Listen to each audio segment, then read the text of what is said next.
Mesdames, Messieurs, bonjour. Bienvenue dans cette nouvelle édition de JT OVNI en France. JT OVNI en France, c'est l'actualité des différentes observations d'OVNI qu'il y a eu en France dernièrement. Enregistrées dans le département de l'Yonne, à côté du château de Saint-Fargeau. Cette émission est donc divisée en 3 parties. Première partie, les informations importantes. Deuxième partie, l'actualité OVNI en France.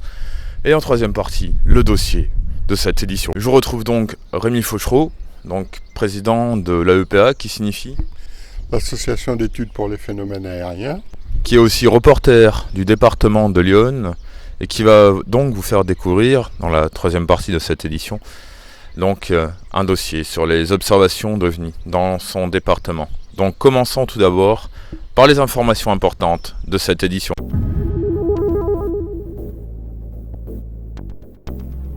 Appel à témoins, département Alpes-Maritimes, Col de Vence. Le samedi 6 mai 2017 en soirée, un OVNI assez gros a été vu du parking de Saint-Barnabé. Plusieurs témoins. Si vous avez aussi été témoin d'une observation ce soir-là dans cette zone et aux alentours, merci de prendre contact à l'adresse suivante: enquête.ufo@gmail.com. Le 26 mai 2017, OVNI Paris organise une conférence avec pour invité Thibaut Canuti, historien, qui vous parlera de Jacques Vallée et de l'ufologie. Rendez-vous de 19h à 22h30 à la Maison des Mines, salle Nicole, 270 rue Saint-Jacques, Paris 5e, entrée 10 €, payable sur place, durée de la conférence 3 à 4 heures. Le 6 juin 2017, OVNI Paris présente les 70 ans d'ufologie. Gilles Thomas d'ODF TV et Gilles Durand du Sceau vont vous faire revivre ces 70 ans d'ufologie qui traditionnellement débutent avec la fameuse observation de Kenneth Arnold le 24 juin 1947. Rendez-vous donc le 6 juin 2017 de 19h à 22h30 à la Maison des Mines, salle Nicole, 270 rue Saint-Jacques, Paris 5e arrondissement. Entrée 10 €, payable sur place. Durée de la conférence 3h30. En science actuellement, les théories sont basées sur des faits ou sur des preuves mathématiques par exemple ou des choses comme ça. Il est difficile de lancer des théories en matière d'ufologie, même si on en lance énormément, parce que les faits sont difficiles à étudier. Donc, toutes les théories qui vont être lancées ne seront pas des théories basées sur une extrapolation, on va dire, de type scientifique, mais ça sera sur une extrapolation psychologique. Je ne sais pas si je me fais bien comprendre dans mon idée. Donc, quelque part, les deux sont liés. Je pense que plus l'ufologie de terrain sera précise, sérieuse, et n'hésitera pas à ne pas faire de sensationnalisme. Merci. Et acceptera de résoudre, on va dire, plus de cas qu'elle ne peut pas en résoudre. Oui, ce jour-là, peut-être, on pourra faire à côté de l'ufologie théorique et essayer d'entrevoir, d'élaborer des théories par rapport aux observations de terrain. Pour l'instant, toutes les théories qui sont élaborées au niveau de l'ufologie, ce sont soit des théories personnelles, soit des ressentis, soit et souvent malheureusement aussi, des théories qui n'étudient que quelques cas et mettent de côté les autres, parce qu'ils ne vont pas dans le sens de la théorie. Et ça, forcément, ça rend la théorie peu crédible. UFO Cloud. Le magazine ou la revue ufologique LDLN retrouve enfin son nom d'origine, Lumière dans la nuit. Récemment, il était connu comme étant Lumière diurne, Lumière nocturne. À cette occasion, en juillet 2017 sortira le numéro 429. Pour celles et ceux qui ne sont pas encore, n'hésitez pas à vous abonner. Je rappelle qu'actuellement est disponible le numéro 428 de LDLN qui vous propose Mémoire de gendarme par Michel Berthelot, Antarctica par Daniel Olivant et Roswell par Gildas Bordet. Le numéro 3 de Sphère Magazine est disponible. Je rappelle, Sphère Magazine est un magazine amateur, virtuel et gratuit, sans prétention, qui souhaite donner la parole à toute la sphère ufologique.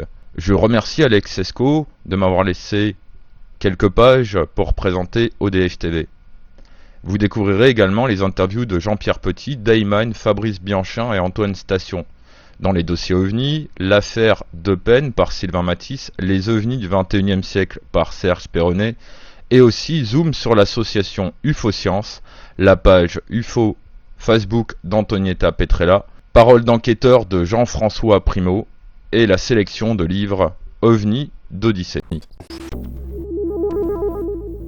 Marilyn, pour ODH TV, je suis avec Eric Zurcher, ufologue, auteur d'apparitions d'humanoïdes et co-auteur d'OVNI et Conscience. Bonjour Eric. Bonjour, bonjour. Alors dans ta contribution, tu as évoqué la possibilité que le phénomène soit de nature incommensurable.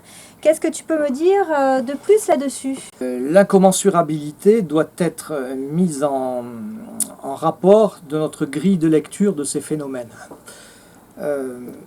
Qu'est-ce qu'un phénomène qui serait incommensurable ? Comment peut-on savoir ça ? Il y a plusieurs manières de l'évaluer. J'en parlerai peut-être tout à l'heure, mais il est évident que quand des phénomènes de ce type se produisent sur une haute fréquence quand même depuis si longtemps dans notre environnement, nécessairement on tente de les appréhender par une grille de lecture, et cette grille elle ne descend pas du ciel, elle est tout simplement issue du cadre culturel dans lequel nous vivons, ou du cadre anthropologique si tu préfères, lequel est borné par un horizon. On pourrait aussi parler de paradigme.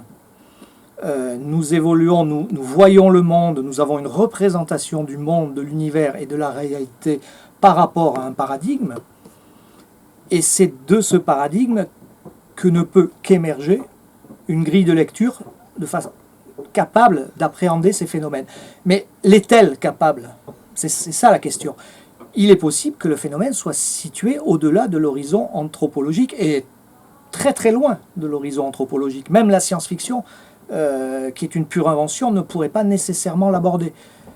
Si c'est le cas, si le phénomène est réellement de nature incommensurable, je veux dire à 0%, ça veut dire, ou à 100%, pardon, ça veut dire que notre grille d'analyse est à 0%.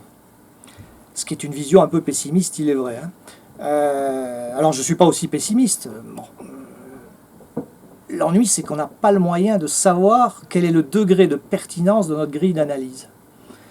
Et alors, est-ce qu'elle est à 1%, à 5%, est-ce qu'elle est à 10%? Difficile à savoir. Et le but d'OVNI et Conscience, c'était principalement ça. C'était essayer, tenter par cette approche, de faire monter un petit peu en puissance cette grille d'analyse.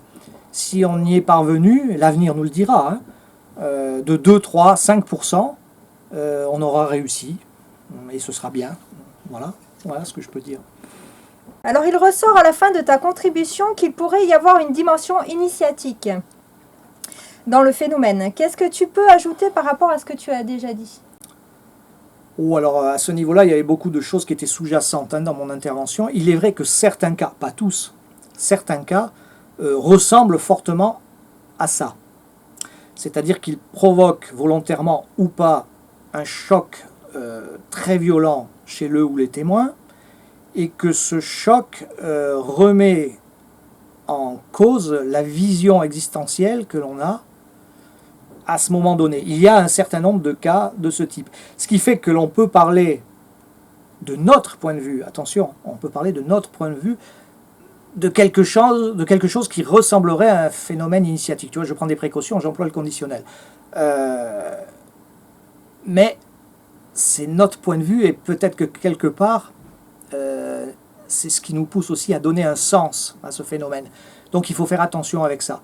Néanmoins, c'est une possibilité quand même qui ne doit pas être négligée selon moi et sur laquelle on peut travailler.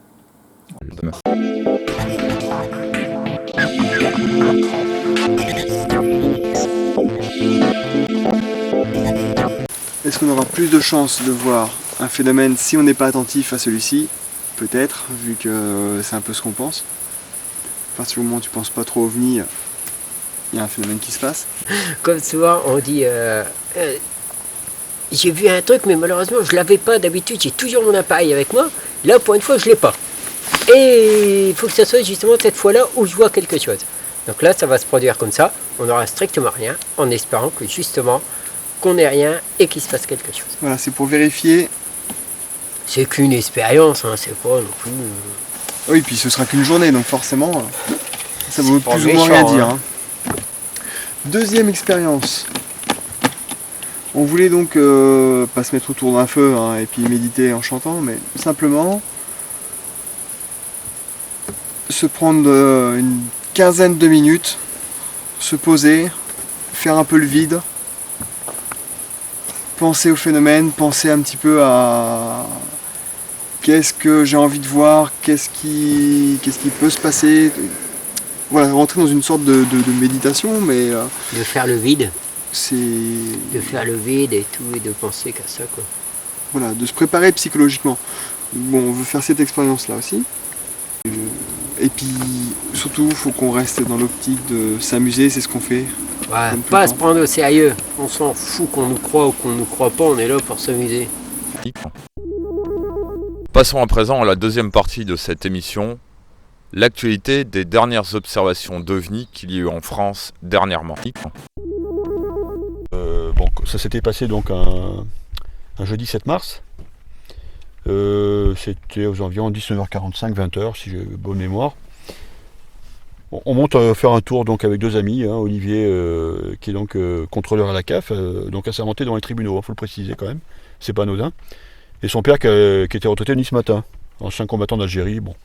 On arrive là sur le parking, on casse la croûte, il faisait pas très froid, temps très couvert, une petite éclaircie sur le côté du Chéron, donc côté du Chéron. C'est important, on va voir pourquoi plus tard. On discute 5 minutes, le temps se met à pleuvoir. Bon, on finit de manger, on commence à jeter les quelques détritus qu'on avait dans la poubelle qui était sur le parking. On va pour partir, puis instinctivement je jette un coup d'œil sur la droite, je sens une lumière qui sort sur la droite à hauteur du Chéron.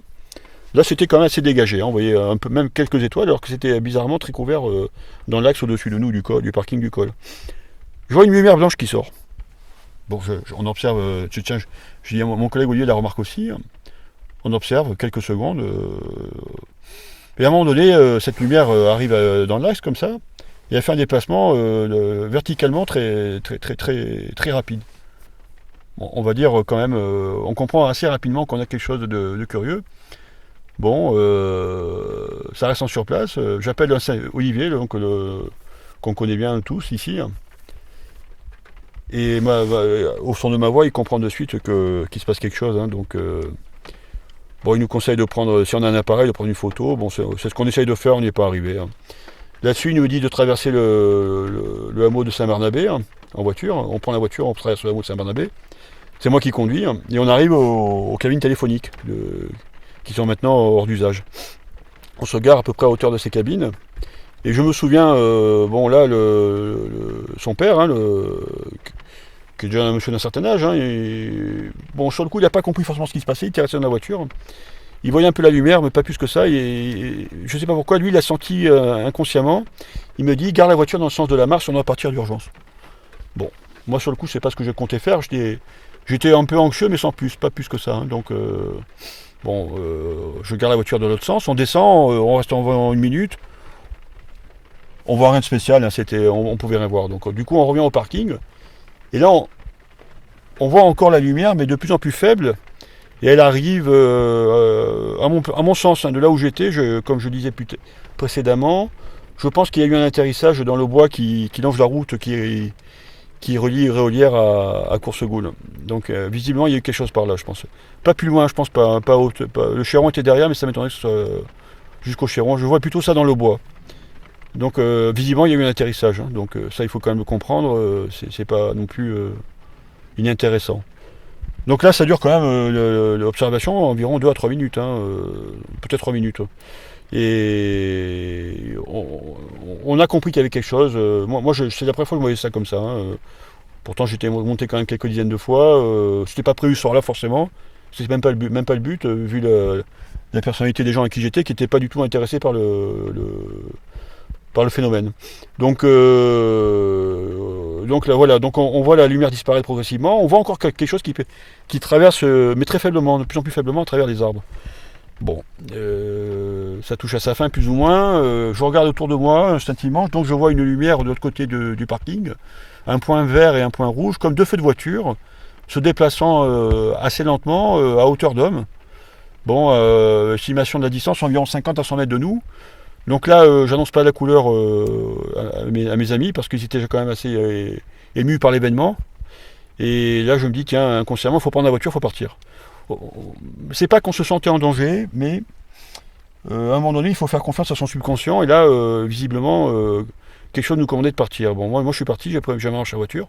Je suis parti assez, pas sur le chapeau de roue, mais quasiment. Hein. Bonjour, je suis Rémi Fauchereau, président de l'AEPA. Je vous invite à me suivre sur les routes ufologiques du département de Lyon. Venez avec moi.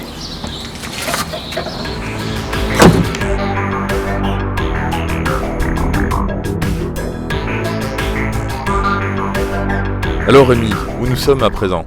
Nous sommes au château de Saint-Fargeau dans l'Yonne, en Puisay.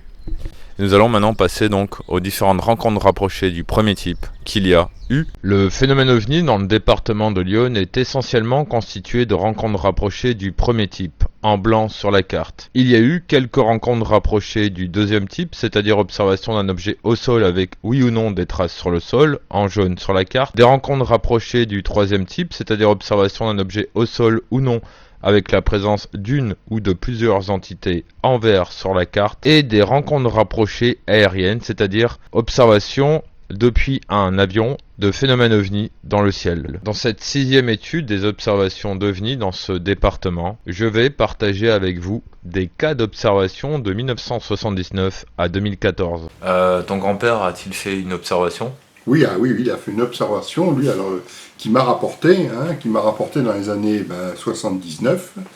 Il aurait eu, dans ces moments-là aussi, c'est dans ces moments-là qu'il l'a vu, il a vu 3 boules rouges qui se suivaient, qui sont passées au-dessus de sa ferme. Il était dans la cour de sa ferme, c'est une cour fermée, sa ferme c'est une cour fermée, il a vu donc 3 boules rouges qui sont passées à la queue leu de sa ferme, et il y avait ma tante qui était présente, qui les a vues aussi, qui s'en rappelle aussi, qui a confirmé donc ce que l'observation du grand-père. Elle était où la ferme ?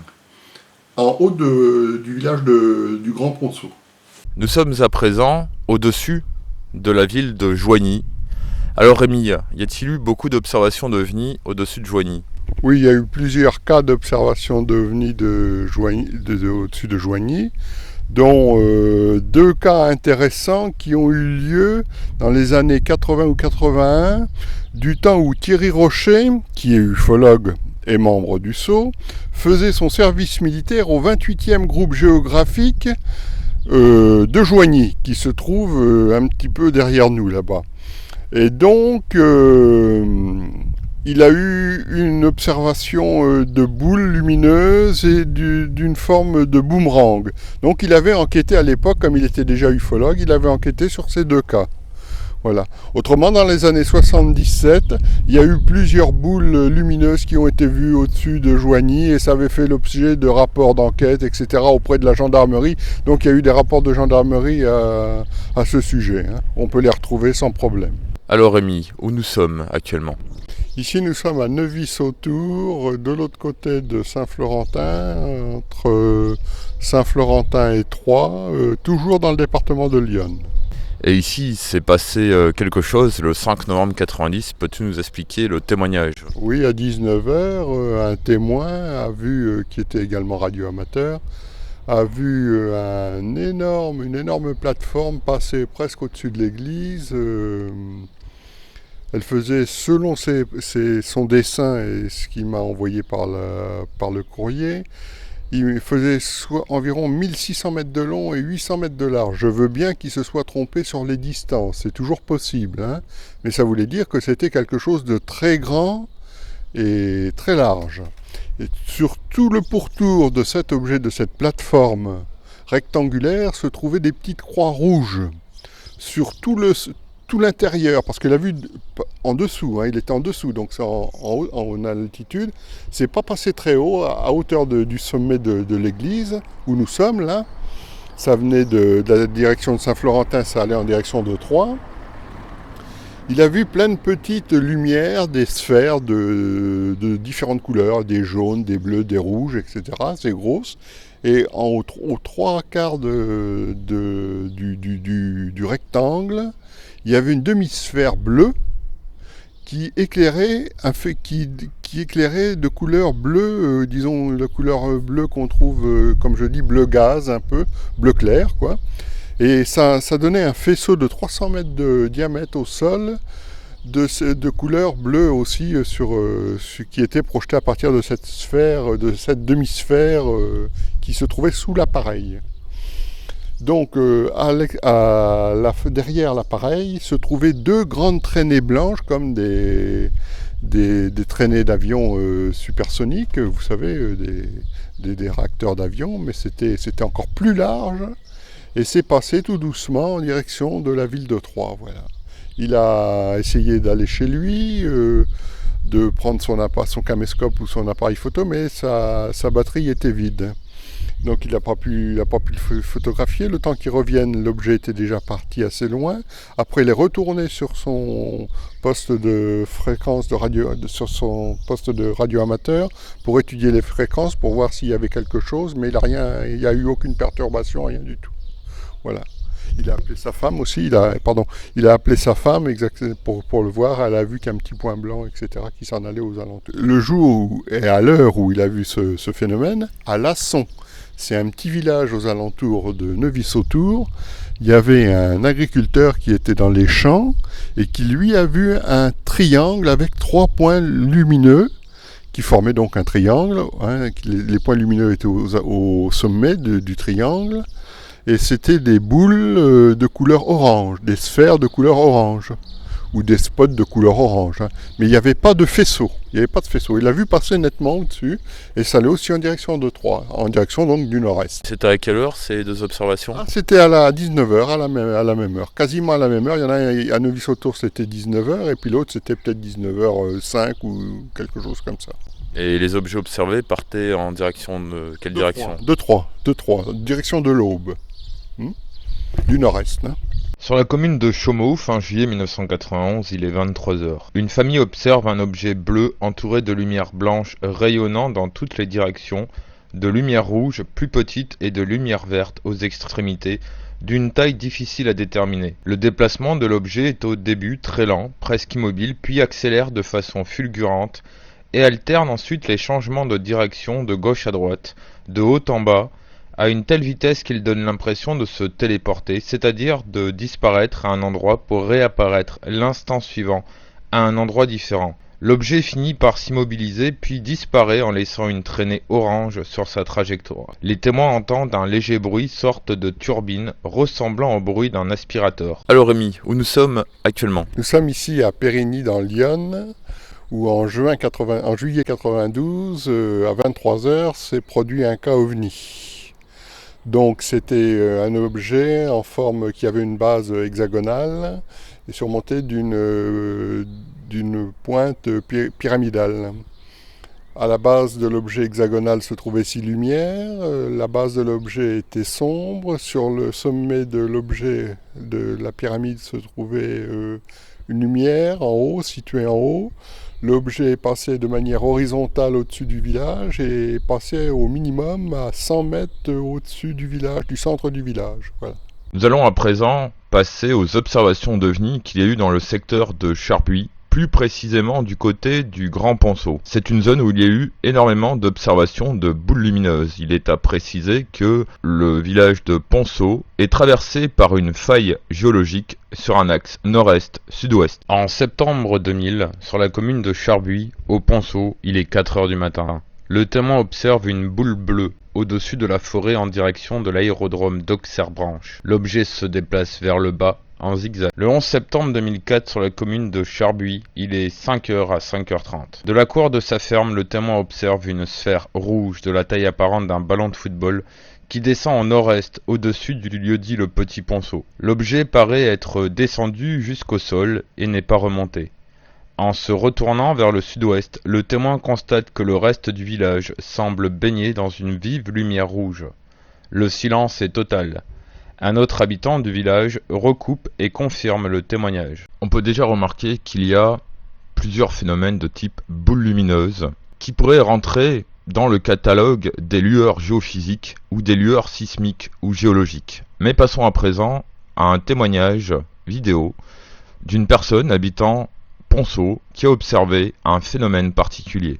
Ah donc, la dernière fois, cette histoire de boule que tu as vue, c'était où? Eh ben c'est là, Dans le chemin. Ah, il y a le chemin, c'est en face du chemin si tu veux. c'est en descendant vers tes poules, t'allais vers tes poules. Les fréchots là. Mhm. Alors les fréchots, puis après c'est les terres. Mhm. Et moi j'ai bien vu là, oh, c'était comme ça à peu près, mais c'est pas la lune, hein. Mhm. Parce que la lune elle n'est pas comme ça. Elle n'est pas de cette couleur-là, je pense. Ah non, non, non, non, non, elle n'était pas rouge foncé, mais elle était quand même rouge, puis autour on voyait bien que ça éclairait, tu vois. Mais, tiens, j'irais bien lui téléphoner, mais c'est pas la peine, c'est peine perdue. Hein. Puis ça Là, bougeait pas, non. c'était immobile. Non, et j'ai été voir les poules, parce que il y a un arbre, elle faisait à peine jour, j'étais là-bas, puis quand je... Ah ben merde, elle était partie. Le 2 novembre 2008 à 5h45 du matin, sur la commune de Charbuy, au Ponceau, 5 boules lumineuses brillantes suivies d'au moins 5 autres de dimension moindre et moins brillantes, légèrement voilées, traversent le ciel allant du sud-est au nord-est. Elles disparaissent derrière les premières maisons du village. L'attention du témoin a été attirée par le bruit d'un avion dont il aperçoit les feux de signalisation, beaucoup plus haut que le phénomène constaté et sur une autre trajectoire. Ces différents phénomènes observés, boule lumineuse en file indienne, impression que le village est éclairé d'une lueur rouge, que le ciel est en feu. Cela rappelle les 2 épisodes qui avaient été diffusés dans la saison 6 des reportages d'ODH TV, l'étude GeoUFO concernant les ovnis et failles géologiques, qui parlait des différents phénomènes observés non loin de failles géologiques ou avant, pendant ou après un séisme. Dans ce secteur, l'association d'études des phénomènes aériens, ou la EPA de Rémi Fauchereau, effectue de nombreuses veillées, notamment du côté de l'aérodrome d'Auxerre-Branche, des veillées sur ICAT, et d'autres veillées de vérification de cette étude géo-ufologique entre Ponceau et Fleury-la-Vallée. Il y a énormément de phénomènes recensés dans le secteur qui comprend Charbuy, Ponceau, Fleury-la-Vallée et l'aérodrome d'Auxerre-Branche, comme vous pouvez le voir sur la carte. Et nous sommes à un endroit où on voit donc la faille, enfin on la voit pas, mais on est dans l'axe où elle passe en dessous, la faille géologique qui passe en dessous du Grand Ponceau, et c'est là où il y a eu les observations qu'a fait ta tante. Et l'endroit où nous sommes, c'est la première fois que tu viens en veille ici. Oui, c'est la première fois, oui. C'est un terrain dégagé qui se trouve dans le prolongement du chemin des Lateux. Et donc on va voir si on observe quand même quelque chose. On peut observer des lueurs, voilà, il y a la lune là, qui est un peu voilée, croissant de lune qui est un peu voilée sur la droite. Là. On est en train de regarder dans la direction du village de Ponceau. La ferme c'est en plein jour, on pourrait voir le toit de la ferme de ma tante. Donc on est un peu dans toute la région. On voit la région où les phénomènes ont été vus. Ont été vus depuis des dizaines d'années. Surtout ceux qui ont été vus par ma tante, depuis le village de Fleury-la-Vallée jusqu'à Ponceau, le long de la forêt et des champs des Lateux.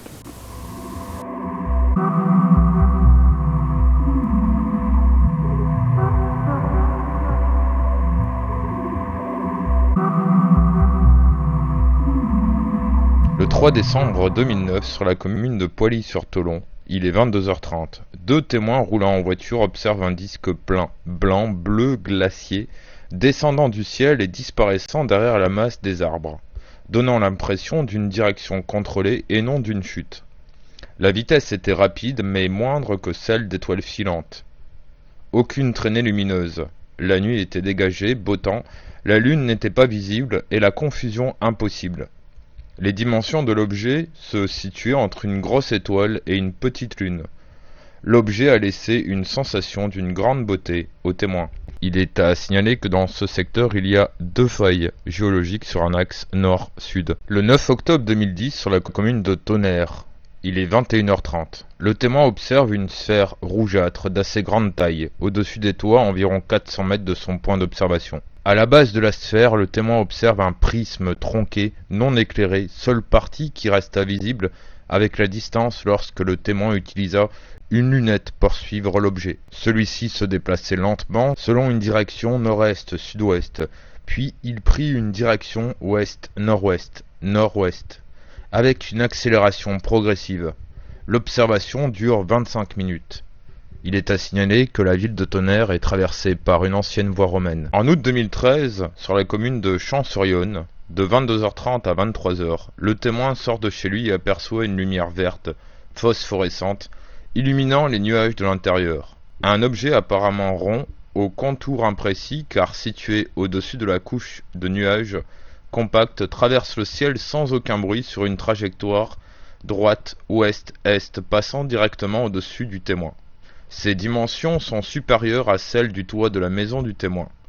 Le témoin se dit principalement impressionné par le fait que les nuages étaient illuminés de l'intérieur en vert par l'objet extrêmement brillant, spectacle qu'il décrit comme très esthétique, ainsi que par le silence total du phénomène. Je suis actuellement à côté du village de Pourin, où en juillet 1982, il y a eu une rencontre rapprochée du deuxième type, c'est-à-dire un objet s'est posé au sol. Pour l'étude environnementale de ce secteur, il y a 2 failles géologiques, une qui est à 166 mètres du village et l'autre à 561 mètres du village. Il y a 4 carrières et le sol date du Crétacé.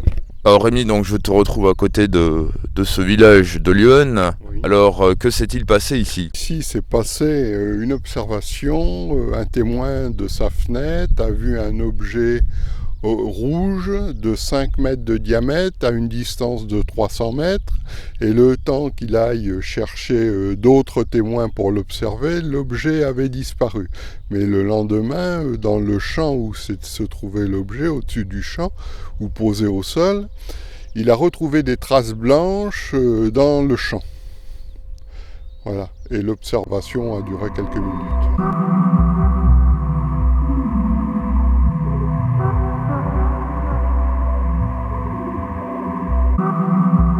Alors Rémi, je te retrouve à Chaumont, là où en 2002 il y a eu une presque rencontre rapprochée du deuxième type, c'est-à-dire atterrissage.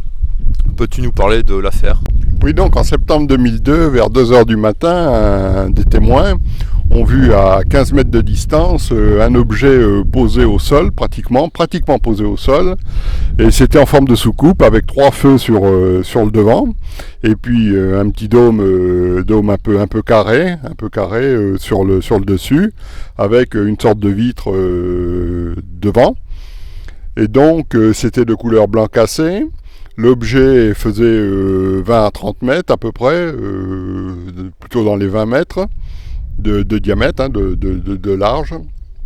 Et puis, ils l'ont observé pendant, je crois, 15 secondes ou quelque chose comme ça. Et puis après, il est reparti très vite en direction du ciel. Pour conclure cette 6e étude des observations d'OVNI dans le département de Lyon, je tiens à préciser que selon l'ufologue et reporter d'EDH TV Rémi Fauchereau, il a recensé 350 cas d'observation de 1872 à 2014. Des témoignages recueillis dans les archives de la presse départementale, régionale et nationale, dans les bases de données ufologiques ou OVNI nationales, par des appels à témoins en audio, vidéo ou sur des sites internet, et également des appels à témoins papier, puisque Rémi colle des affiches d'appels à témoins dans tout son département et dans les départements limitrophes. Toujours quand je colle des affiches aux endroits où je les marque et combien j'en mets, tu vois. D'accord. Et ça, c'est ce que j'ai fait depuis le mois de mars, et on est au mois de mai, tu vois. J'ai fait tout ça. Ça représente pas mal de petits villages, pas mal de villes. Alors là, Moneto, 2 affiches, tu vois. Joigny 4 affiches, Pontigny 2 affiches, etc. Et je tiens un jour, depuis des années et des années que je fais l'affichage, je tiens ça à jour, comme ça. Alors je le marque, et puis après ça, je le reprends, et je le marque sur une feuille au propre, etc. Alors là, donc, c'est tous les lieux où tu as une affiche OVNI appel à témoins. Une ou plusieurs, tu vois. Par exemple, dans le village de Saint-Georges, j'ai 3 affiches que j'ai mis au mois de mars, tu vois. Voilà. Et quand je me déplace, j'ai toujours mon paquet d'affiches avec moi, que j'aille n'importe où. Et toujours un tube de colle ou une agrafeuse ou un bout de scotch, etc. pour justement coller des affiches sur les panneaux qui sont prévus à cet effet. Parmi les nombreux appels à témoins qu'effectue Rémi, il ne faut pas oublier qu'il reçoit quelquefois des blagues ou des canulars. En regardant la carte des observations d'OVNI dans le département de l'Yonne de 1872 à 2014, on peut remarquer qu'il y a énormément d'observations dans le secteur compris entre Auxerre, Charbuy, Fleury-la-Vallée, Joigny, mais ce sont essentiellement des observations de type rencontre rapprochée du premier type.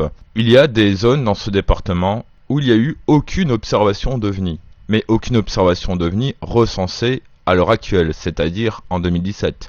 Mais Rémi, comment est le phénomène OVNI dans ce département? Y a-t-il une zone beaucoup plus sensible qu'une autre? La vallée de l'Yonne, où généralement les ovnis sont le plus concentrés, en partant de Sens, Joigny, Auxerre, Avallon.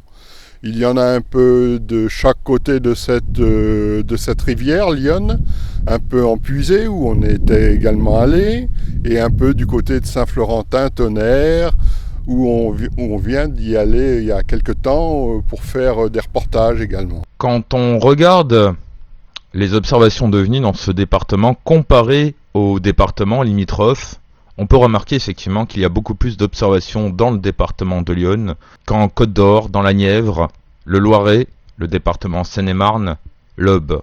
Mais c'est grâce au recensement de témoignages d'observations d'OVNI effectués par les nombreux appels à témoins papier que Rémi colle dans tout son département. En gros, il faudrait plus de Rémi Fauchereau, plus d'actions de ce type dans chaque département en France, pour ainsi recueillir, recenser tous les cas d'observation d'OVNI.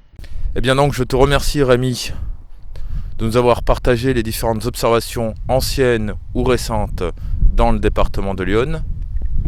C'est moi également qui te remercie d'avoir fait ce travail sur l'Yonne et de faire connaître un peu aux ufologues, aux autres ufologues de France et d'ailleurs, un peu tout ce qui se passe dans le département de l'Yonne. La vallée de l'Yonne est la zone la plus sensible, mais il y a des petites zones comme par exemple le secteur de Charbuy, Ponceau, Fleury-la-Vallée et l'aérodrome d'Auxerre-Branche, mais également du côté d'Avallon où l'étude géoufologique serait intéressante à poursuivre et à continuer, car il y a de nombreuses failles ou cassures géologiques en dessous de ces secteurs. Nous aborderons cela dans de futurs épisodes traitant des observations d'OVNI dans le département de l'Yonne. Dans la prochaine étude, c'est-à-dire la 7e, je vous partagerai d'autres lieux d'observation et également un lien entre les observations d'OVNI dans ce département et les mégalithes.